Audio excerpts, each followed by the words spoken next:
में नहीं रहे। ठीक है, तो मेरा उद्देश्य केवल इतना है, मेरा उद्देश्य नहीं, हमारी जो टीम है, पूरी टीम, स्पर्धा टीम का, कि भाई आप लोग जो है ज्यादा से ज्यादा कम समय में ज्यादा से ज्यादा अच्छा कर पाए। देखो, जो चीजें हमें नहीं मिली, देखो जैसे होता है कि पिता हमेशा क्या चाहता है बच्चों से, कि जो मैंने संघर्ष होगा वो मेरे बच्चे ना भोगें। उसी प्रकार हमारा उद्देश्य क्या है कि जो संघर्ष हमने झेला, कि हमें पता ही नहीं होता था कि चीजें क्या करनी है। कोचिंग वाले लूट रहे थे, कोचिंग वाले ये नहीं बता रहे थे कैसे क्या करना है, तो जो हाथ में आया वो कर लिया। तो हमारा उद्देश्य यही है कि आपको बेहतरीन चीजें दे दें जो कम समय में भी आपको उस लक्ष्य पर पहुंचा दें। मैं कह रहा हूँ 4 महीने दे दो बस शुरुआत से। तो जैसे आप लोग जितने भी अभी शुरुआत करें वो मुझे 4 महीने दे दो, और 5वें महीने में आप इस लेवल पे होंगे कि आपका मेंस कोई नहीं रोक सकता। फिर मुझे 1 महीने फिर दे देना, आपका इंटरव्यू कोई नहीं रोक सकता। मतलब इतनी गारंटी हम ले सकते हैं। ठीक है, इसके अलावा भाई मैं आयोग नहीं हूँ, ऊंच नीच जो है हो जाती है, लेकिन आप उस लेवल पे होगे कि आज नहीं तो कल हो जाएगा, ये गारंटी हमेशा रहेगी। आपका कॉन्फिडेंस लेवल हमेशा ही रहे, ये नहीं रहेगा कि हमें कुछ आता है। चलें स्टार्ट करें। तो ये अभिषेक सबको बोलना, एफएलटी देने जाते हो वहां पर भी बोलना कि ऐसा प्रोग्राम चल रहा है। ठीक है जी सर। हाँ जी सर। इससे ज्यादा से ज्यादा लोग जुड़ेंगे तो हमारे यहाँ भी मन लगा रहेगा। ठीक है, हमारे लिए इंस्पिरेशन तो वही है ना। प्रतिस्पर्धी संघवाद, देखो संघवाद की नवीन अवधारणाएं आ चुकी हैं। सहकारी संघवाद हम अब तक पढ़ रहे थे, एक प्रतिस्पर्धी है, राजकोषीय संघवाद है। ये नए नए जो टर्मिनोलॉजी है ना, इनके ना पक्ष विपक्ष ये सब चीजें देख लेना कि होता क्या है। ठीक है, प्रतिस्पर्धी संघवाद कुछ नहीं है कि आपस में प्रतिस्पर्धा हो रही है। ठीक है, किसमें? केंद्र राज्यों में या राज्य राज्यों में। अब वो कैसे हो रही है? तो विभिन्न सूचकांक जारी होते हैं ना, कोई विकास का कोई नीति आ गई। अब नीति में क्या है भाई, आपको इतना अचीव करना है, इतना अचीव करना है राज्यों को, तो अभी एक प्रतिस्पर्धा हो गई। और इसमें सबसे ज्यादा जो बड़ी भूमिका निभाई है वो किसने निभाई है? नीति आयोग के आने के बाद। तो भारत में अगर प्रतिस्पर्धात्मक संघवाद जो बढ़ रहा है उसके लाभ है या हानि है, कौन बताएगा? हमें तो लाभ ही दिख रहा है, क्योंकि देखो प्रतिस्पर्धा नहीं होती तो हम क्या है कर लेंगे, हो जाएगा। लेकिन अब हमें रैंकिंग में नंबर 1 लाना है, तो अगर इंदौर नंबर 1 है तो दूसरा शहर भी तो सोचता होगा कि हमें भी नंबर 1 आना है। वैसे मध्य प्रदेश किसी क्षेत्र में आगे है तो अन्य राज्य भी ये सोचते होंगे कि हमें भी उस क्षेत्र में आगे जाना है। तो प्रतिस्पर्धी संघवाद का हमें क्या मिल रहा है? बहुत ज्यादा लाभ मिल रहा है। ठीक है, तो प्रतिस्पर्धी संघवाद समझ गए, जहां केंद्र राज्य और राज्य राज्य आपस में विकास के हेतु क्या करते हैं? प्रतिस्पर्धा करते हैं। विकास हेतु कर रहे हैं, ऐसा नहीं है कि मेरी जमीन ले ली, मेरी ये सीमा में क्यों आ गए तुम, ऐसा नहीं। ठीक है, यहाँ विकास के लिए प्रतिस्पर्धा, ये बात हमेशा ध्यान में रहे। क्लियर है? सभी को क्लियर? चलिए, राजमन्ना समिति क्या है भाई? केंद्र राज्य संबंधों के लिए जांच करने के लिए गठित की गई थी। पहली लाइन में हमने बता दिया, गठन 1969 में हुआ। ठीक है, कौन करता है गठन? तमिलनाडु सरकार करती है। आनंदपुर साहिब कौन प्रस्ताव आता है, वो कौन लाता है? पंजाब से आता है। ठीक है, एक और पश्चिम बंगाल सरकार भी एक ऐसा ही मोशन जारी करती है। और सरकारी या आयोग और कुंची आयोग का गठन कौन करता है? केंद्र सरकार करती है। ठीक है, ये क्लियर होनी चाहिए। अब इसकी सिफारिशें क्या थी? केंद्र आयोग भंग होना चाहिए, योजना आयोग भंग होना चाहिए। अब ये बताइए, आपके पास मैं जनरली आपको चीजें बता दे रहा हूँ।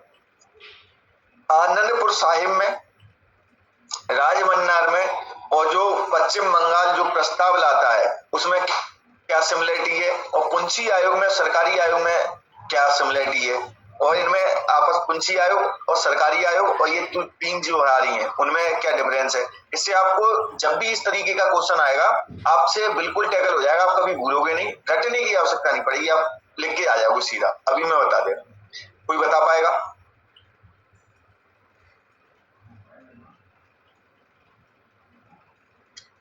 किसी को कुछ क्लिक हो रहा है? चलिए मैं बता देता हूं। ये देखिए, राज्य स्वायत्तता से संबंधित मुद्दा है, समझ में आएगी। तो राज्य स्वायत्तता की मांग जो है, राज्य स्वायत्तता का मतलब ये नहीं है कि हमें राज्य संघ से अलग कर दिया जाए, पहली बात। संघ से अलग होना राज्य स्वायत्ता नहीं है। राज्य स्वायत्ता का अर्थ है कि संविधान के दायरे में रहते हुए हमें पूरी कार्य की छूट होनी चाहिए। जो हम कर रहे हैं उसकी छूट होनी चाहिए, हम कुछ कार्य कर सकें, विकासात्मक कार्य कर सकें। ठीक है, केंद्र हमारे कार्यों में कोई भी अड़ंगा ना डाले। राज्य स्वायत्ता का अर्थ समझ में आया। संघ से अलग होना राज्य स्वायत्ता नहीं है। संविधान के दायरे में रहते हुए पूर्ण रूप से स्वतंत्रता मिल जाना ही राज्य स्वायत्ता है। अभी केंद्र सरकार क्या कर देती है, कुछ ना कुछ अड़ंगा डाल देती है। जैसे भाई राज्यपाल के माध्यम से कर दिया कि भाई आप ये काम नहीं करोगे। ठीक है, दिल्ली सरकार का मुद्दा उठता है क्या, एलजी वाला, क्यों? इसका मतलब वहां पे स्वायत्ता नहीं है। ठीक है, अखिल भारतीय सेवाओं के माध्यम से राज्य स्वायत्ता क्या हो जाती है, विक्षेपित होती है। भाई आपको आदेश ऊपर से आ गए केंद्र सरकार से। ठीक है, तो राज्य अपने कार्यों को स्वतंत्र रूप से नहीं कर सकती। एक और है, केंद्र प्रायोजित योजनाएं सुनी होगी आपने, तो भाई लागू कौन कर रहा है, केंद्र, और चला कहाँ रहे हैं, राज्य में। तो क्या हो जाती है, राज्य स्वायत्ता का हनन होता है। ठीक है, क्यों? हम चलाने नहीं चाहते वो योजना, हमें चलानी पड़ रही है, क्यों? और फिर अगर ऐसा नहीं करेंगे तो 365 एक अनुच्छेद है, वो क्या कहता है कि अगर राज्य केंद्र की बातें नहीं मानेगा, केंद्र के आदेशों का पालन नहीं करेगा, तो वहां पर राष्ट्रपति शासन लगाया जा सकता है। केंद्र अपने मतलब केंद्र जो है राष्ट्रपति से क्या कह देगा कि भाई ये हमारे कार्य नहीं कर रहा है। राष्ट्रपति केंद्र का प्रतिनिधि है, राज्यपाल राष्ट्रपति का प्रतिनिधि है। ठीक है, तो सब चीजें चैन जुड़ी हुई है। तो राज्यपाल का पद है, राज्यपाल का पद भी कहीं ना कहीं राज्य स्वायत्ता को हनन करता है। समझ में आया राज्य स्वायत्ता क्या है? कौन बताएगा?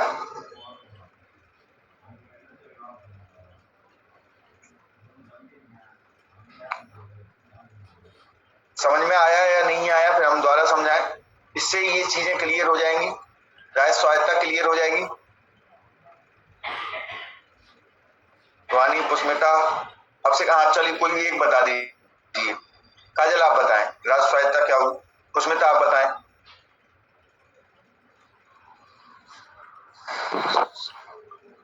हाँ रुवानी बता रहे हैं, हाँ काजल बताएं। मतलब संविधान के दायरे में रहकर राज्य को मतलब कार्य करने की स्वतंत्रता हो।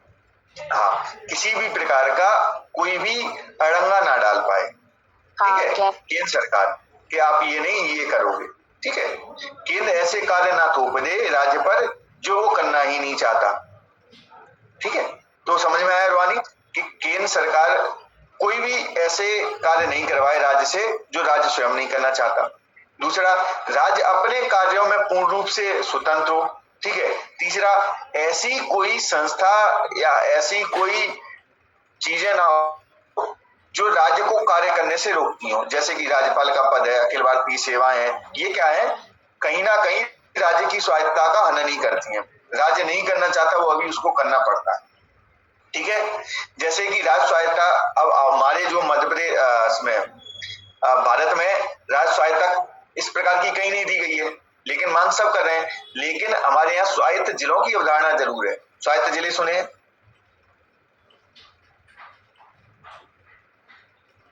क्या? नहीं सर। असम में है, असम में देखिए स्वायत्त जिले जो है, कुछ जो जनजातीय क्षेत्र हैं, जैसे अनुसूची 5-6 के जो क्षेत्र हैं, अनुसूची 6 में 4 स्टेट दिए हुए, वहां पे स्वायत्त जिले होते हैं। असम में भी स्वायत्त जिले हैं। ठीक है, तो उनमें क्या है, वहां की एक समिति होती है, वही पूरा का पूरा शासन चाहती है। अगर कोई केंद्र का कानून है या राज्य का कानून है, तो वहां की समिति अगर कर देगी फाइनल, तो ही वो लागू होंगे, अन्यथा लागू नहीं होंगे। इसका मतलब समझ गए कि वो अपने कार्यों के लिए क्या है, पूर्ण रूप से स्वतंत्र है। अगर ऊपर से कोई आदेश आता है या ऊपर से कोई कानून लागू होना होता है, तो वो पहले क्या करेगी, राज्यपाल साइन करेगा, उसके बाद वो भी करेगी। ठीक है, लाइट जा चुकी है, मेरी आवाज आ रही है? मेरी आवाज आ रही है?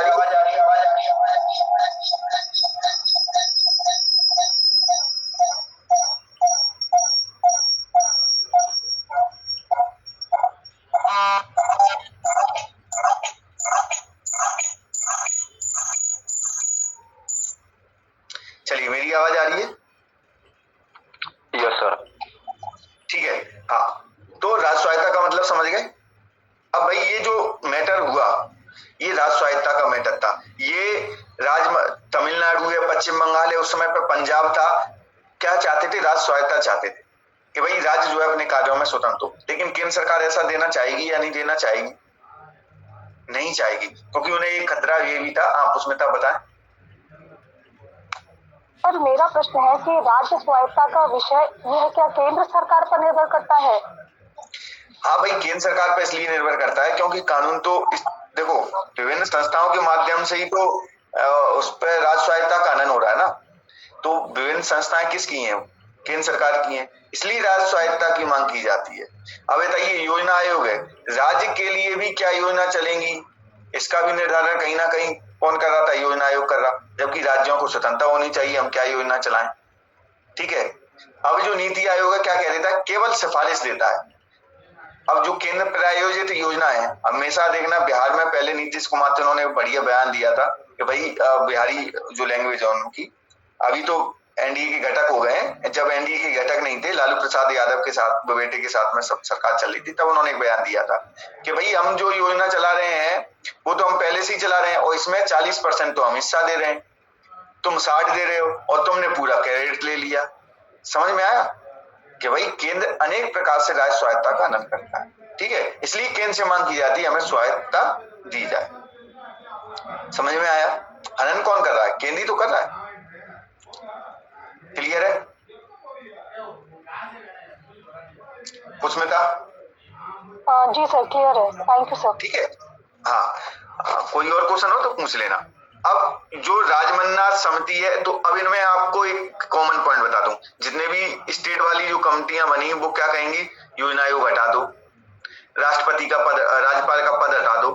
ठीक है, इस और क्षेत्रीय परिषदों का गठन सब कह रहे हैं। ठीक है, अखिल भारतीय सेवाएं हटा दो। ठीक है, और योजनाएं पूर्ण रूप से राज्य चलाएं। तो आप समझ गए क्या मैटर कहेंगे ये जो स्टेट वाले हैं। अब जो पुंछी आयोग है और सरकारी आयोग है, ये क्या कहेगा? अखिल भारतीय सेवाएं होनी चाहिए या नहीं होनी चाहिए, क्योंकि ये केंद्र गठित कर रहा है। होनी चाहिए। होनी चाहिए। तो ठीक है, सब में कॉमन है, अखिल भारतीय सेवाएं होनी चाहिए, राज्यपाल का पद होना चाहिए। ठीक है, और जो है राज्यपाल, इन्होंने एक्स्ट्रा कह दिया सरकारी आयोग या पुंछी आयोग ने कि भाई जो राज्यपाल है उसको राष्ट्रपति शासन मतलब लगाते समय थोड़ी एहतियात बरतनी चाहिए। ऐसा ही नहीं है कि कैसे भी लगा दिया। ठीक है, केंद्र के आदेश से कभी भी ये देखना चाहिए वहां पे वास्तव में ऐसी स्थिति बन रही है या नहीं बन रही है। दूसरा, राज्यपाल का जब पद होगा उसकी नियुक्ति में मुख्यमंत्री की भी भूमिका होनी चाहिए। तो कुछ इन्होंने रिकमेंडेशन ऐसी दी। ठीक है, समझ में आया? कॉमन पॉइंट क्या हो सकते हैं? क्लियर है सबको? चलिए, अब भारत के संविधान में समवर्ती सूची रखने का प्रयोजन क्या था? सिंपल सी बात है, समवर्ती सूची रखने का एक ही प्रयोजन था कि ऐसे विषय हमेशा बने रहेंगे जिनमें राज्य और केंद्र दोनों को कानून बनाने की छूट हो। ठीक है, जो राज्यों के लिए भी जरूरी है और जो केंद्र के लिए भी जरूरी है। तो यही प्रयोजन है कि दोनों को शक्ति मिलती रहे। ठीक है, जैसे आपराधिक कानून है। क्लियर है?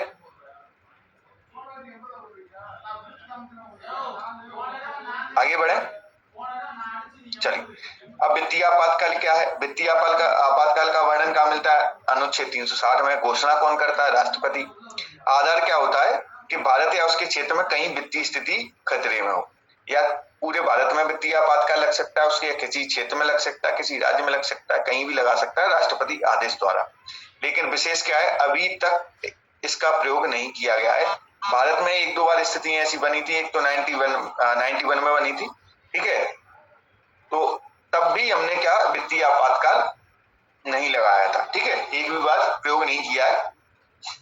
कोरोना के समय पर वित्तीय आपातकाल की बहुत बड़ी चर्चा हो रही थी कि अब समय आ चुका है, क्योंकि भारत का जो है जो कोष है वो काफी हद तक प्रभावित हुआ है। तो वित्तीय आपातकाल लगा के खर्चे कम करने चाहिए। आपको पता होगा कि सुप्रीम कोर्ट और हाई कोर्ट के जजों की जो है कभी भी सैलरी डाउन नहीं होती, सैलरी कम नहीं होती, लेकिन वित्तीय आपातकाल में वो कम हो सकती है। पढ़ा है ना? चलिए, अनुच्छेद 248 क्या कहता है भाई? संघ राज्य संबंधों में विधायी संबंधों से संबंधित है। केंद्र राज्य संबंधों में विधायी सेक्शन बटे हुए हैं ना, ठीक है, भाग 15 है, हाँ शायद उसमें भाग 15 नहीं 11, तो उस भाग 11 में विधायी और प्रशासनिक संबंधों के आधार पर सेक्शन बटे हुए हैं, उसमें विधायी संबंधों से संबंधित एक अनुच्छेद है, ठीक है। प्रावधान क्या करता है, अवशिष्ट शक्तियां जो है संसद में निहित होंगी, ये कह रहा है। अवशिष्ट शक्तियों का मतलब जो समवर्ती सूची में ना हो, केंद्र सूची में ना हो और राज्य सूची में ना हो, तो कुल मिला के तीनों अनुसूचियों में जो विषय नहीं है वो कैसी हो गई, अवशिष्ट विषय हो गए। तो अवशिष्ट विषयों पर कानून कौन बना सकेगा, केवल और केवल संसद बना सकेगी। यहाँ पे केंद्र सरकार का उपयोग मत करना, संसद का शब्द का प्रयोग करना, क्योंकि संविधान में जो है संसद शब्द का प्रयोग किया गया है, ठीक है, क्लियर है। अनुच्छेद 124 क्या है भाई, संघ की न्यायपालिका या उच्चतम न्यायालय से संबंधित अनुच्छेद है। हमने यहाँ पे संघ की, देखो संघ की न्यायपालिका शब्द का क्यों प्रयोग किया है, क्योंकि संविधान में संघ की न्यायपालिका शब्द का प्रयोग किया गया है। अब आपको बता देता हूँ थोड़ी सी 2-3 चीजें। संघ की जो न्यायपालिका होती है वो होती क्या है। 1935 में इसकी पहली बार तो अवधारणा आती है। अगर आपसे उच्चतम न्यायालय वगैरह आ जाता है तो आप संघ की न्यायपालिका एक उसकी भूमिका जो होती है वो लिख सकते हैं आप। यह एक संघीय न्यायालय है। तो भाई संघीय न्यायालय होता क्या है, ठीक है, ये जान 1935 से पहले जितने भी न्यायालय चलते थे वो एक अपने अपने स्टेटों के न्यायालय होते थे। तो बताइए वो न्यायालय किसी अन्य राज्य के व्यक्ति का निर्णय कर सकते हैं क्या, नहीं कर सकते ना। तो भाई अब भारत जो है संघ बना 1935 में। संघ की अवधारणा पहली बार भारत में कब आई, 1935 के अधिनियम में, पढ़ा है ना ये, सबने पढ़ा है क्या। जी सर। ठीक है, हाँ, तो भाई इसका मतलब है कि उसमें अनेक राज्य होंगे। अब भाई विभिन्न राज्यों की लड़ाई भी तो होगी, राज्यों में लड़ाई हो, संघीय न्यायालय की हम, ठीक है, तो संघ में होंगे कई राज्य, तो अन्य राज्यों की भी तो लड़ाई हो सकती है आपस में। तो उन मामलों का निपटारा कौन करेगा, विभिन्न राज्यों के जो लोग हैं उनके मामलों का निपटारा कौन करेगा। भाई स्टेट हाई कोर्ट जो है पंजाब के लोगों का निपटारा नहीं कर सकता, तो कौन करेगा भाई, वहां पे जो अंतिम न्यायालय कोई होना चाहिए ना, पहले हाई कोर्ट ही होते थे 1935 से पहले। तो भाई ऐसे मामले जो राज्यों में हो या फिर अंतिम न्यायालय के रूप में ऐसा हो जो इससे भी ऊपर हो, मुख्य तौर पर संघ के आपसी विवादों का निर्णय करने के लिए संघीय न्यायालय आया था, ठीक है। तो अब भारत में भी संघीय न्यायालय कौन है, उच्चतम न्यायालय। एक तो सर्वोच्च न्यायालय है, वही संघीय न्यायालय है। समझ में आया कि विभिन्न राज्य हैं उनमें भी आपस में जो लड़ाई चली है उनका भी निर्णय कौन करेगा, उच्चतम न्यायालय करेगा। तो उसको हम संघीय न्यायालय बोल दे रहे हैं, ठीक है, क्लियर है। संघ के विवादों का निपटारा करने वाला न्यायालय। प्रावधान क्या है भाई, अनुच्छेद 124 में उच्चतम न्यायालय का गठन, उसकी स्थापना, न्यायाधीशों की नियुक्ति, पदच्युति, ठीक है, ये सब कहां पे मिलेंगे हमें, अनुच्छेद 124 में देखने को मिलते हैं, ठीक है। कैसे उनको हटाया जा सकता है यह भी उसमें ही दिया हुआ है। उच्चतम न्यायालय के न्यायाधीशों को कैसे हटाया जा सकता है यह भी उसमें दिया हुआ है। कॉलेजियम सिस्टम क्या है भाई, कॉलेजियम सिस्टम कुछ नहीं है भाई, न्यायाधीशों के द्वारा न्यायाधीशों की नियुक्ति करना ही कॉलेजियम सिस्टम है। तो भारत में पहले नहीं चलता था, एक प्रथम न्यायाधीश मामला आया, एक द्वितीय न्यायाधीश मामला आया, एक तृतीय न्यायाधीश मामला आया, एक चतुर्थ न्यायाधीश मामला जो है 2014 में आता है, जो क्या करता है 99 संविधान संशोधन को निरस्त कर देता है। पता है ना 99 संविधान संशोधन कौन सा था,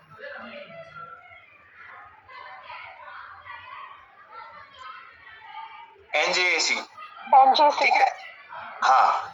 तो कॉलेजियम, अब द्वितीय न्यायाधीश मामला क्या था, प्रथम न्यायाधीश मामला जो आता है वो 1982 में आता है। उसमें कहा जाता है कि जो न्यायाधीश, वहां पर एक परामर्श शब्द का उपयोग हुआ है एक अनुच्छेद 124 में, कि राष्ट्रपति मुख्य न्यायाधीश से परामर्श लेगा। तो प्रथम न्यायाधीश मामले में कहा गया कि वो जो परामर्श है वो कैसी है कि आपस में बातचीत कर रहे हैं, बस पूछ ले रहे हैं, मानना या ना मानना राष्ट्रपति के लिए बाध्यकारी नहीं है।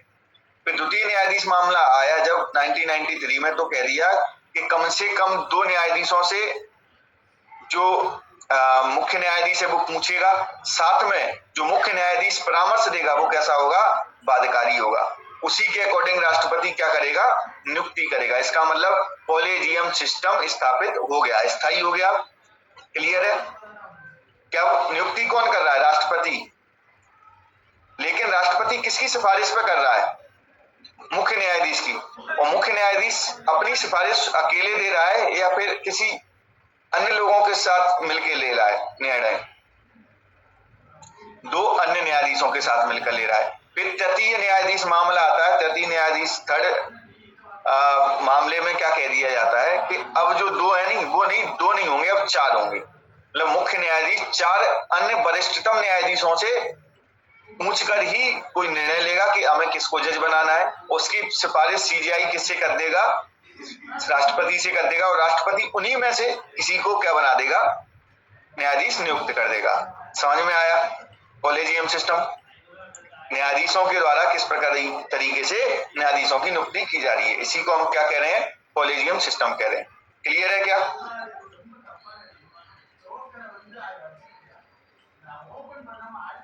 पुरुषोत्तम,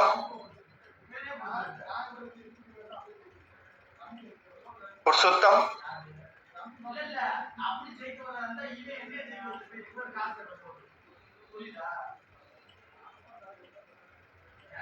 पुरुषोत्तम त्रिपाठी। चलिए, अब है जनहित याचिका का विकास। जनहित याचिका का विकास जो है 1980 के दशक में होता है, और जनहित याचिका जो है PIL कॉन्सेप्ट कहाँ का है, अमेरिका से आया हुआ है। ठीक है, कोई भी जब उच्चतम, देखिए हमने कल जुडिशरी की शक्ति की पूछ रहे थे ना, कि जुडिशरी अपनी शक्तियां कैसे बढ़ाती है। एक जुडिशरी ने शक्ति बढ़ा ली PIL की भी, जो एक तरीके से क्या, एक न्यायिक सक्रियता है। न्यायिक सक्रियता मतलब अपने जो पारंपरिक कार्य हैं उन कार्यों के अलावा भी अन्य कार्य कर देना। पारंपरिक कार्य क्या है, वही उनके पास केस आएगा तो सुनेंगे, अन्यथा नहीं सुनेंगे। यही तो उनका पारंपरिक कार्य है। ऐसा देखा है क्या कि न्यायालय जाके कह रहा है कि नहीं आप केस दर्ज करो या ना करो, हम मामला सुनेंगे। पारंपरिक कार्य नहीं है। न्यायालयों का पारंपरिक कार्य क्या है? हाँ पुरुषोत्तम, आपकी पहली क्लास है, समझ में आ रहा है? चलिए रेगुलर रहिए, ठीक है। न्यायालय को पारंपरिक कार्य क्या होता था कि भाई हमें कोई न्यायालय में आएगा, जैसे हम 1935 में देखते थे क्या, ऐसी जुडिशियल एक्टिविज्म का मामला सुनते थे क्या, कि भाई न्यायालय ने कह दिया नहीं आप ऐसा करो, केंद्र सरकार को या राज्य सरकार को नहीं। उनका पारंपरिक कार्य है कि भाई मामला दर्ज होगा, हम सुनवाई करेंगे, निर्णय दे देंगे। लेकिन धीरे धीरे न्यायालयों ने कहा नहीं ये तो शक्ति हमारे पास कमी है, ये तो फिर धीरे धीरे बढ़ाई उन्होंने। अब जुडिशियल एक्टिविज्म का मतलब है कि आगे जाकर आप दर्ज करो या ना करो, हम आपका फैसला ले लेते हैं, फैसला सुना देंगे आपके हित में। तो कई बार देखा होगा कि कलकत्ता रेप केस हुआ, उसमें सीजीआई ने स्वतः संज्ञान से, उसमें लिखा रहता है स्वतः संज्ञान से सीजीआई ने निर्देश दिए। ये क्या है? जुडिशियल एक्टिविज्म का ही तो उदाहरण है कि आप दर्ज नहीं करा रहे तब भी हम आपके पास पहुंच गए। ठीक है, अब इसका एक रूप निकल के आया PIL, जुडिशियल एक्टिविज्म का ही। PIL का मतलब है कि लोक हित के लिए। देखिए जुडिशियल एक्टिविज्म एक व्यक्ति को न्याय दिलाने के लिए भी हो सकता है और किसी समुदाय के लिए भी हो सकता है, लेकिन PIL का उद्देश्य क्या है? एक व्यक्ति को न्याय दिलाना है या समुदाय को या संगठन को, पूरे लोगों को, समाज को, समुदाय को। तो PIL का उद्देश्य क्या था कि समुदाय को हमें क्या देना है, न्याय देना है। अब वो आ नहीं पा रहा, ठीक है। अब मान लीजिए कि कोई नहर का या फिर नदी का बांध टूट गया, ठीक है। अब व्यक्ति परेशान है, तो PIL में ये होगा कि आप एक तो कोई व्यक्ति लगा दे कि साहब इसकी वजह से 10 गांव बह गए, तो राज्य सरकार को निर्देश दें कि भाई ये सुधार कर ले, ठीक है। या फिर वो स्वतः देख ले कि नहीं इससे तो बहुत नुकसान हो रहा है, लोग मरे जा रहे हैं, ठीक है। अब PIL का विकास क्यों होता है ये देख लो। PIL का विकास क्यों हुआ? क्योंकि राज्य सरकार जो है, राज्य सरकार, केंद्र सरकार, सरकार का नाम ले लेंगे, कोई भी सरकार अपना कार्य ढंग से नहीं कर रही थी। वो ढंग से नहीं कर रही थी तभी तो कहा कि भैया तुम नहीं सुन रहे तो हमारे आदेश से ही सुनो। जो न्यायालय का आदेश होता है वो एक समादेश के रूप में होता है। समादेश मैंने कल समझाया था, आदेश के ऊपर, मतलब आप अवहेलना नहीं कर सकते। तो कई बार आपने देखा होगा कि भाई सुप्रीम कोर्ट क्या कह देता है, आप हमारे आदेश की अवहेलना नहीं कर सकते, आपको मानना ही पड़ेगा। समझ में आया पीआईएल क्यों आई? यह एक न्यायिक सक्रियता का रूप है, ठीक है, जो समुदाय को न्याय दिलाने के लिए आई। अब पीआईएल में पहले लोग स्वयं जाते थे, पिटीशन लगाते भाई, लेकिन अब क्या है, न्यायालय स्वयं भी जाकर किसी न्यूज कटिंग को देख लिया या फिर उसको लगता है कि यहाँ पे मामला जो है न्याय का है और समुदाय को न्याय मिलना चाहिए, तो स्वतः क्या कर देगा, सुनवाई करने लगेगा। यही है पीआईएल। 1960 के दशक में जो है अमेरिका में ये आई थी शुरुआत में, और 1980 के दशक में पहली बार भारत में इंट्रोड्यूस हुई, ठीक है। 79 का एक मामला है हुसैन आरा खातून बनाम बिहार राज्य का, जिसमें कैदियों से संबंधित एक मामला था। कैदियों की बड़ी स्थिति खराब थी, तो उनके लिए इन्होंने क्या कहा, न्यूज़पेपर की कटिंग से, किसी ने दर्ज नहीं कराया, न्यूज़पेपर में खबर छपी और स्वतः संज्ञान से मामला लिया गया था और आदेश दिए गए थे बिहार सरकार को कि ऐसी स्थिति नहीं हो, स्थिति अच्छी करो जेलों की, ठीक है। ये मामला था। उसके बाद इसको स्थायी किसने बनाया? स्थायी बनाया इन्होंने एसपी गुप्ता बनाम भारत संघ के मामले में पीएन भगवती द्वारा। अब कह दिया कि भाई ये ऐसे मामले, देखो ये पहली बार मामला लिया गया स्वतः संज्ञान से हुसैन आरा के में, लेकिन पीएन भगवती ने एसपी गुप्ता बनाम भारत संघ के मामले में क्या कह दिया कि न्यायालय जो है स्वयं के संज्ञान से ऐसे मामले ले सकता है, ये उसको अधिकार है। तो अधिकार किसने बता दिया? किस बेंच ने बताया? पीएन भगवती की बेंच ने। तभी से हम कहते हैं ये हो गई पीआईएल स्थायी। समझ में आया विकास कैसे हुआ? पीआईएल क्या है बताओ? पीआईएल क्या है? पुरुषोत्तम आप बताइए, आप पहली बार जुड़े हैं।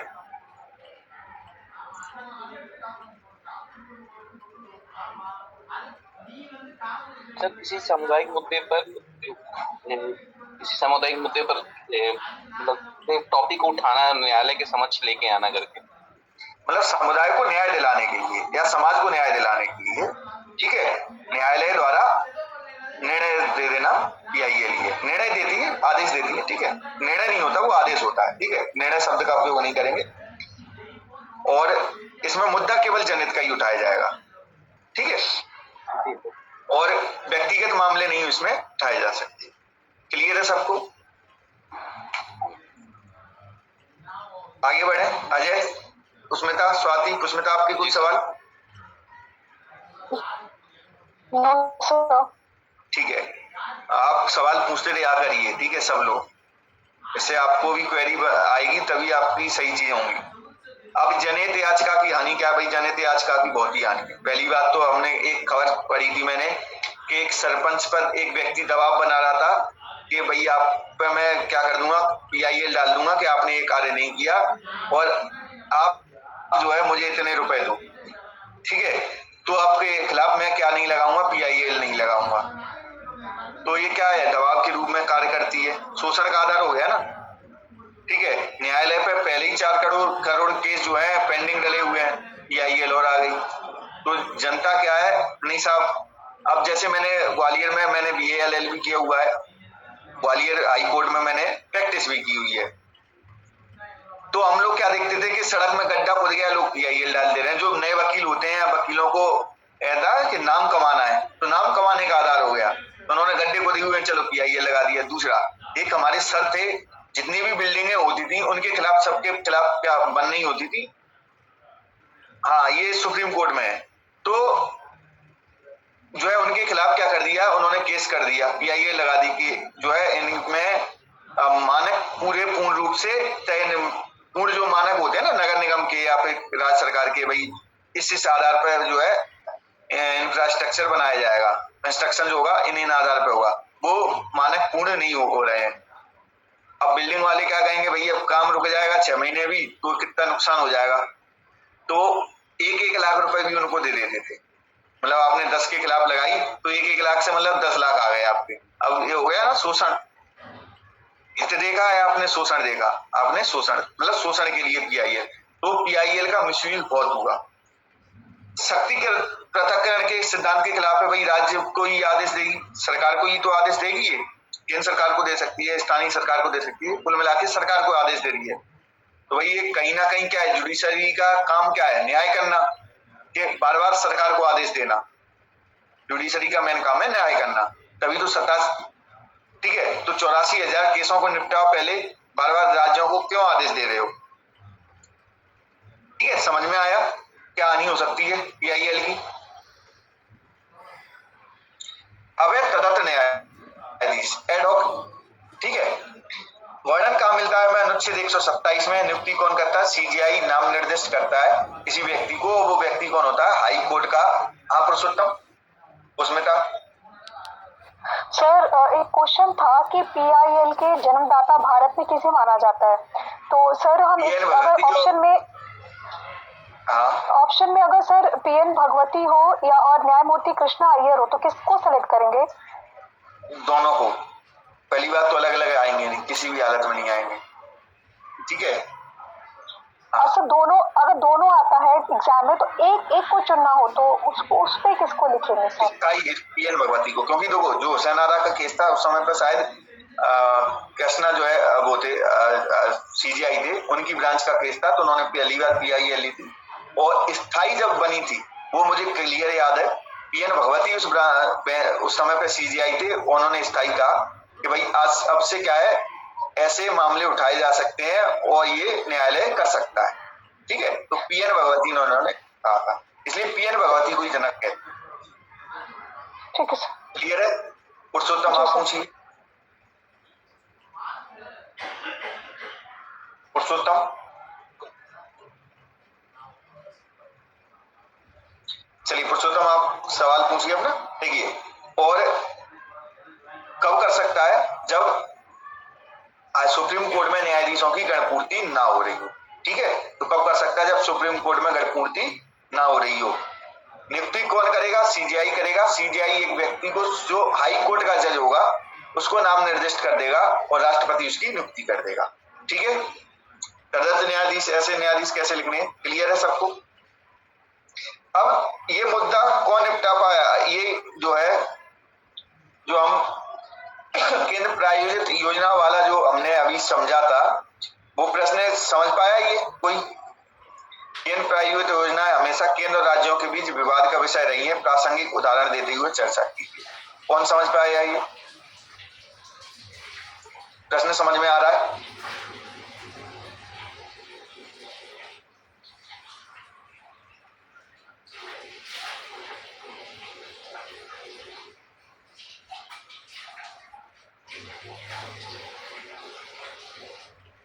बिल्कुल राज्य स्वायत्तता से जुड़ा हुआ है। हाँ पुष्मिता। सर इस क्वेश्चन में ये है कि जो सेंट्रल स्पॉन्सर्ड स्कीम होती है तो उस स्कीम, वो जो स्कीम है उन स्कीम के क्रियान्वयन में और उनको लेकर राज्यों के बीच में और केंद्र के बीच में क्या क्या प्रॉब्लम है, किन किन मुद्दों को लेके दोनों के बीच में अवरोध है? क्वेश्चन ये है। बिल्कुल सही, ठीक है। तो हम ये देख लेते हैं कौन कौन से वो मुद्दे हैं जिनमें जो है विवाद है। तो हमने पहले ये बता दिया, केंद्र द्वारा संचालित व केंद्र और राज्य द्वारा वित्त पोषित योजनाएं केंद्र प्रायोजित योजना होती है, सेंट्रल स्पॉन्सर्ड स्कीम्स होती है, CSS, ठीक है। इसमें जो रेशियो होता है वो हो सकता है 90-10 का हो जाए, 50-50 का हो जाए, 60-40 का हो जाए। ये जो है आपस में केंद्र सरकार जो है डिसाइड करती है। राज्य सरकार को ये भी नहीं है अधिकार कि वो किस तरीके से वित्त का बंटवारे का निर्णय ले, ठीक है। तो यही पहला जो विवाद का बिंदु है वो वित्तीय, कि राज्यों द्वारा वहन कर किया जाता है जबकि केंद्र द्वारा संचालित की जाती है योजना, ठीक है। अब यहाँ पे उदाहरण क्या देंगे कि राज्य 90-10 का रेशियो, ठीक है, उदाहरण पूछा ना, इसमें हम लिख देंगे 50-50 का रेशियो। अब ये निर्धारित कौन कर रहा है? 60-40 का रेशियो केंद्र सरकार, जबकि राज्यों से तो पूछो कि हमारे पास पैसा है या नहीं। आपने 10,000 करोड़ की एक योजना चला दी, 6 में से 40 करोड़ इन्हें देना, 4,000 करोड़, उन 4,000 करोड़ तो रुपए ही नहीं है राज्य सरकार पे, कैसे चला देंगे? तो राज्य की योजना बजट कम होना, राज्यों का पहले ही बजट कम है, राज्यों पे पहले ही पैसा नहीं है। जो गरीब राज्य है वो सेंट्रल स्पॉन्सर्ड स्कीम से ज्यादा प्रभावित होते हैं क्योंकि उनके पास पैसे नहीं है। राज्य हमेशा ये चाहते हैं कि हम अपने वित्त के अनुसार कोई योजना चलाएं, ठीक है, लेकिन केंद्र सरकार जो है अपना नाम चमकाने के लिए CSS चला तो देती है और पैसा राज्यों को देना पड़ता है, लेकिन राज्यों का पैसा है ही नहीं। तो विवाद बढ़ेगा या घटेगा? केंद्र से विवाद स्वतः बढ़ जाता है, भाई पैसे ही नहीं है, तुमने हमने काम सौंप दिया। अब योजनाओं का दोहराव ऐसा हो जाता है। पश्चिम बंगाल सरकार जो है एक कोई योजना चली थी, उसने मानने से मना कर दिया था कि भाई हमारे यहाँ तो पहले से ही ऐसी स्कीम चली, हम तुम्हारी स्कीम को क्यों माने। ठीक है। और केंद्र का पूर्ण नियंत्रण, इन योजनाओं पर किसका नियंत्रण होता है? केंद्र सरकार का नियंत्रण होता है। दूसरा, केंद्र का ही नाम होना। अब भाई ये बताओ, बोर्ड तय करेगा ना, बोर्ड से ही तो हम सरकार बना रहे हैं। बोर्ड तय करेगा कि भाई किसकी सरकार बने या किसकी सरकार नहीं बने। तो नाम किसका हो रहा है?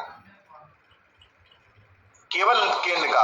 आप कोई मनरेगा जो है CSS है, सेंट्रल स्पॉन्सर्ड स्कीम है। आप मध्य प्रदेश के बजट में भी देखते हो कि मध्य प्रदेश के बजट में मनरेगा के लिए बजट हमेशा रखा जाता है, जबकि शुरुआत किसने की थी? केंद्र सरकार ने। ध्यान है ना, पढ़ा है ना, मनरेगा के लिए मध्य प्रदेश सरकार भी बजट आवंटित करती है। ठीक है। तो सेंट्रल स्पॉन्सर्ड स्कीम है। अब बताइए नाम किसका हो रहा है? अभी तक आपने मध्य प्रदेश का नाम सुना है? मध्य प्रदेश की कोई भूमिका है? किसकी सुनते हैं भाई? केंद्र सरकार द्वारा शुरू, कांग्रेस सरकार द्वारा शुरू। अरे भाई उस समय पे बीजेपी गवर्नमेंट थी, पैसे बीजेपी गवर्नमेंट भी दे रही है। 40%, 60% ही तो दे रहे हो तुम। नाम किसका हो गया? केवल और केवल किसका नाम हो गया? केंद्र सरकार का। तो यह भी एक विवाद का विषय रहता है। ठीक है। अब सिंपल सरकारी आयोग की प्रमुख सिफारिशें लिखें। तो सिंपल है भाई, 1983 में गठित हुआ, उसमें कहा पूछिए। सर इसमें बोला है क्वेश्चन का जो सेकंड पार्ट है उसमें बोला प्रासंगिक उदाहरण देते हुए चर्चा करें। तो हमने ना मान लीजिए इसके 4 पार्ट करे हैं, तो 4 में से जरूरी है सभी का एग्जांपल देना या 2 का भी दे दे तो मार्क्स मिल जाएंगे? कम से कम 2 का तो दे ही दो। ठीक है। क्योंकि योजना का दोहराव आप लिख सकते हो कि पश्चिम बंगाल द्वारा आरोप, राज्य की योजना बजट कम होना, राज्यों के पास जो है केवल अनुदान पर निर्भर हो जाते हैं बहुत ज्यादा। ठीक है। तो अधिक बयान नहीं कर सकते, यहाँ उदाहरण दे दिया। वित्त जो है बिहार ने आरोप लगाया, वित्त का केरल सरकार ने आरोप लगाया, तमिलनाडु ने आरोप लगाया कि भाई हमारे पास पैसे ही नहीं है, तो हमारे पास क्यों ऐसी योजना चला दे रहे हो बार बार हमारे लिए। ठीक है। केंद्र का नाम करेंगे तो नीतीश कुमार का ही बयान है, तो इसमें उदाहरण दे दो नीतीश कुमार का बयान। ये उदाहरण है इसके। ठीक है। पॉलिटिकल पार्टीज का नाम और लीडर्स का एकदम से सेंटर के अगेंस्ट में लिखना सर कुछ इफेक्ट नहीं करता? नहीं ऐसे नहीं करेगा। क्वेश्चन इस तरीके से पूछा गया ना। ठीक है। हाँ, क्वेश्चन यही पूछ रहा है कि भैया आप विवाद के बिंदु तो बताइए। तो हम विवाद के बिंदु कैसे बताने ही पड़ेंगे ना, हमें तो नाम ले लेकर ही। जब विवाद के बिंदु नहीं पूछे जाते तब हम नहीं ले सकते। यहाँ तो पूछ ही रहे हैं कि भाई विवाद क्या है, तो हम कैसे बताएंगे। अब सरकारी आयोग की प्रमुख सिफारिशें लिखें। तो केंद्र राज्य संबंधों पर सिफारिश देने 1983 में गठित की। ठीक है। 3 सदस्य थी, हम लिखेंगे भी। सीधी बात है, हम सिफारिशें लिखेंगे। मुख्य फोकस कहाँ रहेगा? सिफारिशों पे। तो स्थायी अंतरराज्यीय परिषद बने, पहली सिफारिश।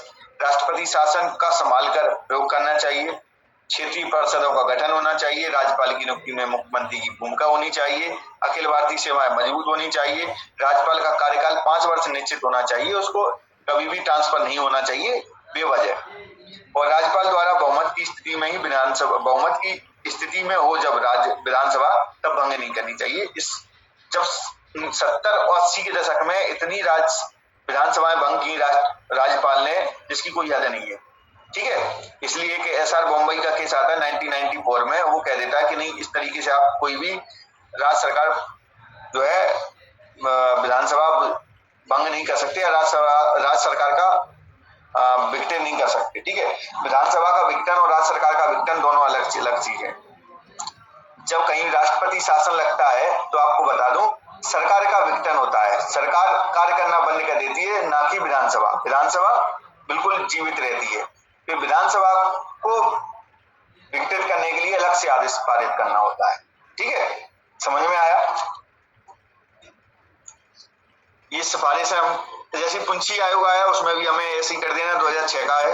अब सर्वोच्च न्यायालय के अपीलीय क्षेत्राधिकार। तो 4 प्रकार के अपीलीय क्षेत्राधिकार हैं। एक तो संवैधानिक मामले हैं जो अनुच्छेद 132 में दिया है, दीवानी मामले हैं जो अनुच्छेद 133 में है, आपराधिक है 134 में है, और विशेष अनुमति द्वारा अपील जो होती है 136 स्पेशल लीव पिटीशन बोलते हैं इसको, SLP वो है अनुच्छेद 136 में। मतलब वो मामले जो यहाँ पर नहीं सुने जा रहे, यहाँ पे नहीं सुने जा रहे, यहाँ की कैटेगरी में नहीं आ रहे, क्राइटेरिया में नहीं आ रहे, वो सब मामले अनुच्छेद 136 के तहत सुने जा सकते हैं और सुप्रीम कोर्ट उनको सुन सकता है। क्लियर है? सभी को क्लियर है? चलिए फॉर्मेशन देख लेना, जब कभी ऐसा क्वेश्चन आए तो इस तरीके से फॉर्मेट हम कर सकते हैं। और देखो स्पेस जितना हम बचा सकें, हम कम से कम शब्दों में लिखना सीख लो। जितने कम शब्द उतना ही ज्यादा अच्छा आंसर।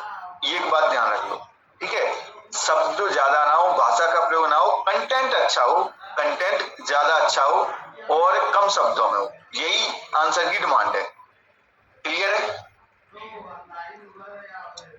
न्यायिक सक्रियता क्या है? विपक्ष में तर्क देने। न्यायिक सक्रियता क्या है भाई?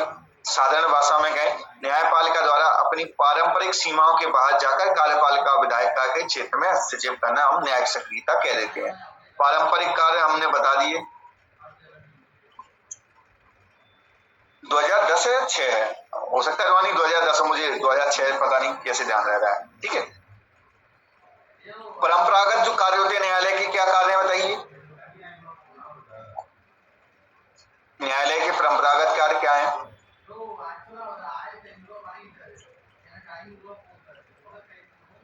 भाई न्याय निर्णय देना, कोई बात आए तो उसका निर्णय कर देना है।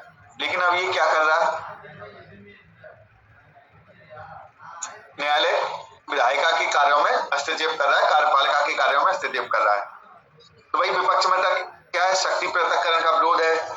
न्यायाधीश प्रतिनिधित्व तो नहीं करते हैं, ठीक है, प्रतिनिधि नहीं है ना, न्यायाधीशों का शासन स्थापित हो जाता है। न्यायिक सक्रियता में निर्णय कौन सुनाता है? न्यायाधीश, और जैसा उसका मन वैसा उसका न्याय, आवश्यक तो अनावश्यक आदेश दे दिए जाते हैं कई बार। ठीक है, और लोकतांत्रिक कमी, भाई लोकतांत्रिक कमी हम क्यों कह रहे हैं? लोकतंत्र का मतलब है जनता के प्रतिनिधियों द्वारा शासन, ठीक है, ना कि किसी चयनित व्यक्ति द्वारा। न्यायाधीश क्या है? नियुक्त है ना, चयनित नहीं होंगे, नियुक्त। ठीक है, अब ये बताइए जो लोकतंत्र है, लोकतंत्र किसको शासन की शक्ति देता है? किसी नियुक्त व्यक्ति को या फिर निर्वाचित व्यक्ति को?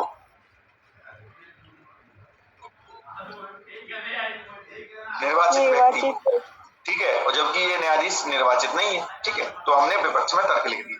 एक लाइन में यहाँ पर निष्कर्ष जरूर लिखना, ठीक है, निष्कर्ष में कह देना, हालांकि न्यायिक सक्रियता भारतीय लोकतंत्र के लिए आवश्यक है। थोड़ा सकारात्मक रूप से, हमेशा पॉलिटी में जब भी विपक्ष में तर्क या आलोचना या कमी वगैरह हो तो निष्कर्ष में हम क्या देंगे? पॉजिटिव देने की प्रयास करेंगे। ठीक है, एक लाइन में। क्लियर है? पॉलिटी में स्पष्टीकरण ऐसा नहीं कि हम एक तरफा नहीं हो सकते, पॉलिटी की समस्या यही है। अब नवीन राज्यों की मांग कहां तक उचित है? पक्ष और विपक्ष में तर्क दीजिए। नवीन राज्य मतलब आप सुन रहे हो क्या? विदर्भ की मांग आप सुन रहे होगे, बुंदेलखंड की मांग, बोडोलैंड की मांग, गोरखालैंड की मांग, उत्तर प्रदेश को 3 भागों में बांटने की मांग, ये क्या है? नवीन राज्यों की तो मांग है। सुनिए आपने सबने सुनी है। ठीक है, तो भाई नवीन राज्य क्या मांग क्या है? वर्तमान राज्यों से पृथक होकर नए राज्यों की मांग स्वतंत्रता 50 से ही शुरू हो गई है। इन राज्यों की मांग सांस्कृतिक, प्रशासनिक या भाषाई आधार पर की जाती है। वर्तमान राज्यों से टूटकर पृथक होकर ये मांग होती है। जैसे मध्य प्रदेश से छत्तीसगढ़ की मांग हुई थी क्या? तो नवीन राज्य था छत्तीसगढ़ की मांग। जो छत्तीसगढ़ की मांग थी वो नवीन राज्य की मांग ही तो थी। समझ में आया? समझ में आया हो तो हम सब करें फिर सभी। चलिए, अब भाई पक्ष में तर्क क्या है? क्यों नहीं चाहिए? भाई शक्ति का विकेंद्रीकरण बढ़ता है, विकास सही से हो सकता है। जैसे मध्य प्रदेश और छत्तीसगढ़ एक ही थे तो क्या है, छत्तीसगढ़ का विकास नहीं हो पाया, विकास अवरुद्ध हुआ। आज देख लो छत्तीसगढ़ कितना आगे हो गया। निजाती पहचान का संरक्षण होता है। जो उत्तर पूर्व के जो राज्य हैं वो क्या कहते हैं कि भाई एक तो वहां पर इतनी जनजातियां हैं, तो वो अपने अपने आप को क्या करते हैं, शिव रखना चाहते हैं। तो कहते हैं भाई हमारे लिए स्पेशल राज्य बना दो। मिजोरम में मिजो जनजाति के लोगों का प्रभुत्व है। तो ऐसी अनेक जनजाति हैं। मेघालय में भी वही खासी वाले कहते हैं कि हमारे लिए अलग से राज्य बनाओ, खासी राज्य हो, ठीक है। बोडोलैंड में बोडो जनजाति वाला कहते हैं कि भाई हमारे लिए बोडो राज्य अलग बनाओ। तो जनजातीय पहचान के लिए वो बनाए रखने के लिए सही भी है। क्योंकि मिजोरम जो है अगर असम में होता, पहले सब राज्य असम के पार्ट थे, अब जो है वो जनजाति पहले से अच्छे से संरक्षित है, ठीक है। संसाधनों का बेहतर प्रबंधन हो सकता है क्योंकि अब जो है संसाधन बट गए, स्पष्ट है। तो पहले क्या है, मध्य प्रदेश जो छत्तीसगढ़ और मध्य प्रदेश पहले एक होता था, तो केंद्र सरकार जो पैसे देती थी वो पूरा का पूरा पैसा कहाँ खर्च हो जाता था, मध्य प्रदेश वाले पार्ट में, जो आज मध्य प्रदेश है। छत्तीसगढ़ हमेशा वंचित रहा, संसाधनों का प्रबंधन सही नहीं हो पाया ना। स्वायत्ता का मुद्दा हल हो जाएगा भाई। जो राज्य स्वायत्ता की मांग कर रहे हैं, कहीं ना कहीं जो क्षेत्र स्वायत्ता की मांग कर रहे हैं वो हल हो जाएगा। राज्यों को थोड़ी बहुत जो क्षेत्र स्वायत्ता की मांग कर रहे हैं, जैसे बोडोलैंड है, गोरखालैंड है, वो स्वायत्ता की मांग कर रहा है। अगर नवीन राज्य बना दें, स्वायत्ता की मांग उनकी हल हो जाएगी। भाई तुम्हारे लिए अलग सी राज्य हो गया, क्लियर है। अब भाई विपक्ष में तर्क क्या होंगे? एक तो आर्थिक व्यवहार्यता नहीं है कि छोटे राज्यों पे संसाधन पहले से ही होंगे नहीं और केंद्र सरकार पर निर्भर हो जाएंगे। क्योंकि अब बताओ कि बोडोलैंड तो हम बना दें, लेकिन उस क्षेत्र में संसाधन भी दो, ठीक है। तो केवल और केवल वहां की सरकार किस पे काम करेगी? अनुदान पे काम करेगी। केंद्र सरकार कुछ पैसे दे दे तो हम काम कर लें। तो आर्थिक व्यवहार्यता बिल्कुल भी नहीं है। सत्ता में परिवारवाद का बढ़ना, जो नवीन राज्य होते हैं वो एक लीडर द्वारा मांग की जाती है, जैसे कि तेलंगाना में वाईएसआर द्वारा मांग की गई। अब वो तेलंगाना में वाईएसआर की सरकार कितने साल रही, उसके बच्चे फिर आ जाएंगे। हरियाणा की मांग जब पंजाब से की गई थी तो एक पार्टी की नेता ने की, उसके बच्चे ही आज तक चौटाला परिवार जो है बना हुआ है।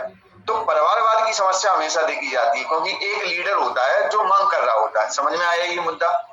ये जो बात समझ में आई, मैं समझ में आई हो तो फिर से थम्स अप करें। चलिए, राज्य विधानमंडल का आकार छोटा हो जाता है, भ्रष्टाचार का हमेशा भय रहता है छोटे राज्यों में, ठीक है। और विकास की कोई ऐसी प्रत्यक्ष गारंटी नहीं है कि अलग हो जाओगे तो विकास हो ही जाएगा। झारखंड आज तक अभी भी पिछड़ा हुआ है। छत्तीसगढ़ हालांकि अपवाद है, छत्तीसगढ़ में बहुत ज्यादा पहले से अब विकास हुआ है। तो सही रहा कि छत्तीसगढ़ अलग हो गया, तो मध्य प्रदेश का भी विकास हुआ उस समय के बाद में और छत्तीसगढ़ का भी विकास हुआ। तो हमने निष्कर्ष दिया, वर्तमान राजनीतिक प्रशासनिक परिस्थितियों को देखते हुए छोटे राज्यों की मांग को मानने में सावधानी बरतनी चाहिए, ठीक है। हमने स्पष्ट नहीं कहा है कि राज्यों को मान। अब देखिए पॉलिटिक्स में बात हम शुरू से कह रहे हैं, एक तरफा झुकाव चलेगा या नहीं चलेगा? कौन बताएगा? एक तरफा झुकाव चलेगा या नहीं चलेगा? सर वन साइड आंसर तो कभी नहीं चलेगा सर, क्योंकि दोनों साइड पक्ष और विपक्ष होते हैं। बिल्कुल। तो हमने क्या कह दी, नवीन राज्यों सही भी हो गलत भी है, तो हमने क्या कहा, सावधानी बरतनी चाहिए बनाने में, क्योंकि इससे अनेक छोटे राज्यों की मांग उत्पन्न होने लगेगी। अगर हमने एक राज्य की मांग मान ली, भाई हमारा उद्देश्य सही है कि हाँ यार ये जो है इसकी क्षेत्र की समस्या है प्रशासनिक आधार पर या फिर आर्थिक आधार पर, तो हम नवीन राज्य बना रहे, तो कितने नवीन क्षेत्रों की मांग उठने लगेगी, तो ये बड़ा मुद्दा रहता है, ठीक है। अगर राजस्थान में मीणाओं को आरक्षण न दिया गया होता तो पूरे देश में ये आरक्षण की जो मांग चली वो ना उठ रही होती। उस समय पर आरक्षण का मुद्दा मीणाओं को आरक्षण देने से शुरू हो गया। तो हम कभी भी एक चीज कर देते हैं ना तो उससे 100 लोग इकट्ठे हो जाते हैं, हमें भी चाहिए। समझ रहे हो? आपने एक भिखारी को स्टेशन पे देखा है? बच्चे आते हैं, एक को दे देते हैं तो 10 आ जाते हैं। किसने देखा है? मंदिर पर या फिर स्टेशनों पर आप एक व्यक्ति को देखते हो तो उसके बाद 10 आ जाते हैं। वही मांग है, बिल्कुल भील राज्य की मांग। तो एक को आपने दे दिया, 10 आ जाएंगे, फिर 10 को संतुष्ट करना आपके बस की बात होगी। मेरे पास 10 ही रुपए होते हैं खुले, तो हम दे देते हैं 10 रुपए। अब 10 और आ गए, अब हम कहां से दें? ठीक है, तो असंतुष्ट होके जाएंगे और हमें बुरा लगेगा, नहीं हम दे नहीं पाए, ठीक है। कई बार हमें पैसे और भी खर्च करने पड़ जाते हैं। अब है लोक अदालतों पर टिप्पणी। तो लोक अदालतों क्या है? एक वैकल्पिक विवाद निवारण तंत्र है। मतलब पारंपरिक न्यायालय से हटकर ये लोक अदालत क्या है? वैकल्पिक न्याय निवारण तंत्र है, जहां अदालत में लंबित कोई मामला आ सकता है या फिर जो अदालत ही नहीं किया गया है वह भी मामला आ सकता है। तो मुकदमे पूर्व के मामले मतलब या फिर तो न्यायालय में लंबित है या न्यायालय में दायर ही नहीं हुआ है वह भी मामला यहाँ पर आ सकता है। ठीक है, और कैसे निपटाए जाते हैं स्वादपूर्ण ढंग से, मतलब समझौता किया जाता है एक तरीके से। अब का गठन सर्वप्रथम गुजरात में हुआ था 1982 में, लिख लेना। ठीक है, वैधानिक स्थिति कहाँ से मिलती है? विधिक सेवा प्राधिकार जिसे नलसा एक्ट बोलते हैं उसकी धारा 19 से। सदस्य इसमें एक न्यायिक न्यायाधीश न्यायिक अधिकारी होता है, इसके बाद एक अधिवक्ता होता है, एक सामाजिक कार्यकर्ता होता है। ठीक है, स्थायी लोक अदालत के लिए 2012 में नलसा एक्ट में ही क्या किया गया था, अमेंडमेंट किया गया, उसमें स्थायी अदालतों के प्रावधान जोड़ दिए गए। ठीक है, अब आयोजित कौन करता है? तो राज्य सरकार, उच्चतम न्यायालय, उच्च न्यायालय, तालुक विधिक सेवा समिति, ये सब जो है कहाँ दिया हुआ है? नलसा एक्ट में ही दिया हुआ है। और नलसा एक्ट मतलब यही विधिक सेवा प्राधिकरण अधिनियम। ठीक है, विशेषताएं क्या होती हैं? आदेश सिविल न्यायालय के आदेश के भांति होते हैं। ठीक है, इनका निर्णय अंतिम होता है, सभी पक्षों पर बाध्यकारी होता है और न्यायालय शुल्क की आवश्यकता नहीं होती है। क्लियर है? दीवानी मामलों में क्या होती है? शुल्क लगता है, आपराधिक मामलों में नहीं। दीवानी मामले जब हम लेके जाते हैं ना किसी भी न्यायालय में, तो हमें क्या लगानी, एक शुल्क देना होता है।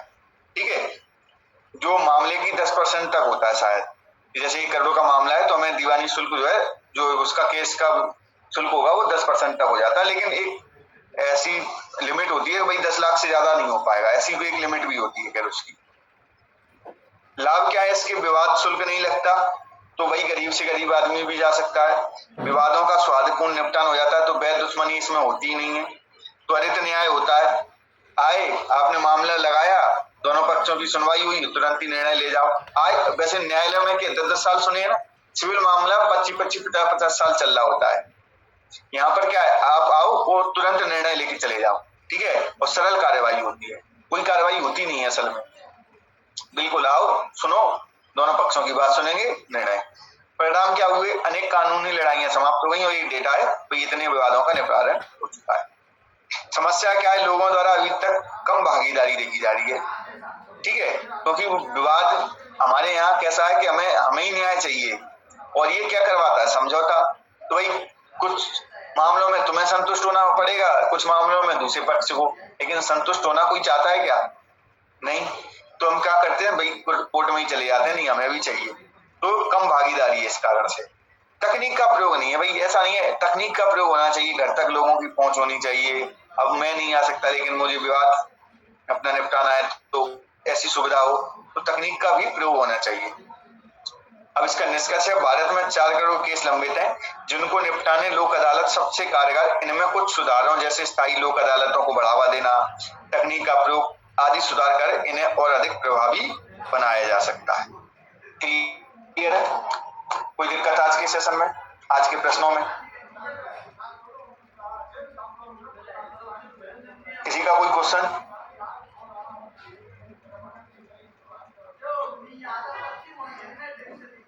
चलिए ठीक है, अब से आप आंसर लिखिए। ठीक है, और आप लोग आपसे आप सबको बोलना क्या मुझे फायदा मिल रहा है, मैं मेंस दे रहा हूँ। ठीक है, तो मेंस देने वाले लोग और भी जुड़े हैं। ठीक है,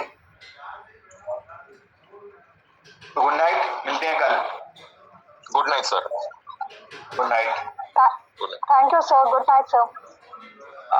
काजल, क्वालिटी की क्लास होगी स्टार्टिंग, उसी के सेटअप में लगे हुए हैं। पैनल थोड़ा सा सेटअप हो जाए।